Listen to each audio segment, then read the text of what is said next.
খানাখন্দে ভরে গেছে চট্টগ্রামের ফটিকছড়ি ও মানিকছড়ি উপজেলার যোগাযোগের অন্যতম পথ কাজেরহাট গাড়ি টানা সড়ক। সরেজমিনে ঘুরে দেখা যায় 10 কিলোমিটার সড়কের অধিকাংশই খানাখন্দে ভরা, অথচ প্রতিদিন কয়েক হাজার যানবাহন ও লক্ষাধিক মানুষের যাতায়াত এই সড়ক দিয়ে। এতে ব্যস্ততম হলেও যাতায়াতে ভোগান্তিতে পড়ছেন যাত্রীরা।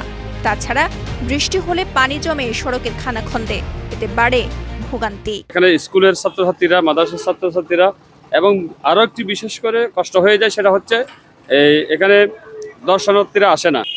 অনেক বছর ধরে এরকম অবস্থায় পড়ে আছে। স্কুল মাদ্রাসার ছাত্রছাত্রীরা এই রাস্তা দিয়ে যাতায়াত করতে অনেক কষ্ট হয়। স্থানীয়দের অভিযোগ, সড়কের বেহাল দশার কারণে নরক যন্ত্রণায় ভুগছেন তারা। সড়কের এমন অবস্থার কারণে স্কুল কলেজে যাওয়ার পথে দুর্ভোগে পড়েন শিক্ষার্থীরা। এই সড়ক দিয়ে যাতায়াতে সবচেয়ে বেশি দুর্ভোগে পড়ছেন অসুস্থ ও বৃদ্ধরা। মাদ্রাসায় যেতে পারি না, স্কুলে যেতে পারি না, এখানে অনেক পানি, রাস্তা ভাঙা, গাড়ি যাইলে পানি মারি দে গায়ে। কষ্ট যায়, দেখো লুগি আসি যাইতে দিয়ে কষ্ট হয়, মানে বলার বাইরে।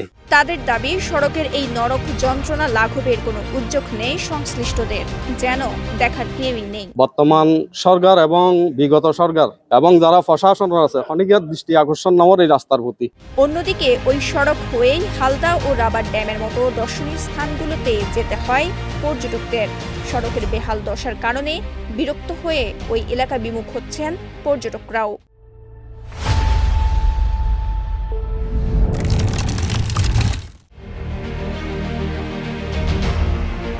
চালকরা জানান, বড় বড় গর্তের সৃষ্টি হওয়ায় সড়কটি দিয়ে গাড়ি চালানো বেশ কষ্টকর। খানাখন্দে পড়ে যখন তখন আটকে যায় পণ্যবাহী ও যাত্রীবাহী যানবাহন। আর auto rickshaw driver call passenger টানে দিয়ে রুডির মধ্যে আর রাবার ডাউন রুডির মধ্যে যে কষ্টর, খুব অত্যন্ত বেশি কষ্টর, বেশি ভাঙ্গ হয়ে গই রুডির মধ্যে প্যাসেঞ্জার লইলে হনমতো জানি না বাড়ির। সড়কটি সংস্কারের অনুমোদনের পর টেন্ডার অনুযায়ী ঠিকাদার কাজ সম্পন্ন না করায় পুনরায় নতুন করে টেন্ডার প্রক্রিয়ার কাজ চলছে বলে জানান Bhujpur UP chairman SMH Shahjahan Shipon. বৃষ্টির পর যিনি আবার নতুনভাবে টেন্ডার পাবেন উনি কাজটা শেষ করবেন বলে ওনাকে আশ্বাস দিয়েছেন এবং আমাকে উপজেলা ইঞ্জিনিয়ার মহোদয়ও আশ্বাস দিয়েছেন। আমি উপজেলা ইঞ্জিনিয়ার মহোদয় এবং আমাদের যে সমন্বয় সভার মিটিং আছে, প্রত্যেকটা মিটিংয়ে বেশিরভাগ সময় আমাদের এই রাস্তাটা নিয়ে আমি উত্থাপন করি। নতুন করে টেন্ডার প্রক্রিয়ার পর প্রথম ধাপে 6 কিলোমিটার সংস্কারের প্রস্তাব অনুমোদনের পর কাজ শুরু হবে বলে জানান উপজেলা প্রকৌশলী তন্ময় নাথ। আমরা টেন্ডার করছি, টেন্ডার অনুমোদন হয়েছে, ঠিকাদারও পাইছিল, কিন্তু ওই ঠিকাদার পরে কাজটা করে নাই। না করাতে ওই ঠিকাদারের টেন্ডার সিকিউরিটি বাজেয়াপ্ত হয়েছে, হওয়ার পরে এটা আবার এখন আছে রিটেন্ডার প্রসেসে আর কি।